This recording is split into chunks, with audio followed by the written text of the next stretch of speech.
بسم اللہ الرحمن الرحیم۔ صحیح بخاری حدیث نمبر 3929 اور اس کی راوی ہیں ام علا رضی اللہ تعالی عنہا۔ جب انصار نے مہاجرین کی میزبانی کے لیے کرہ ڈالا تو عثمان بن مظعون ان کے گھرانے کے حصے میں آئے تھے۔ ام علا رضی اللہ تعالی عنہا نے بیان کیا کہ پھر عثمان رضی اللہ تعالی عنہ ہمارے یہاں بیمار پڑ گئے۔ میں نے ان کی پوری طرح تیمارداری کی، وہ نہ بچ سکے۔ ہم نے انہیں ان کے کپڑوں میں لپیٹ دیا تھا۔ اتنے میں نبی کریم صلی اللہ علیہ وآلہ وسلم بھی تشریف لائے تو میں نے کہا، ابو صائب، عثمان رضی اللہ تعالی عنہ کی کنیت ہے، تم پر اللہ کی رحمتیں ہوں۔ میری تمہارے متعلق گواہی ہے کہ اللہ تعالیٰ نے تمہیں اپنے اکرام سے نوازا ہے۔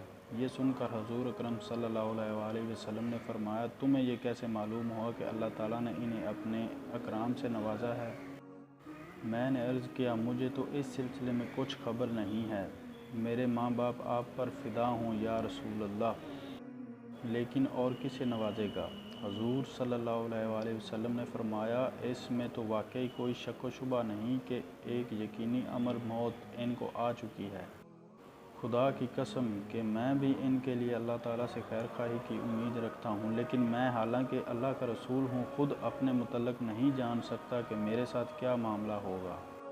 ام علا رضی اللہ تعالی عنہا نے عرض کیا، پھر خدا کی قسم اس کے بعد میں اب کسی کے بارے میں اس کی پاکی نہیں کروں گی۔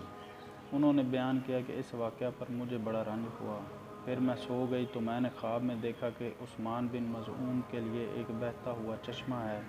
میں آپ کی خدمت میں حاضر ہوئی اور آپ سے اپنا خواب بیان کیا تو آپ نے فرمایا کہ یہ ان کا عمل تھا۔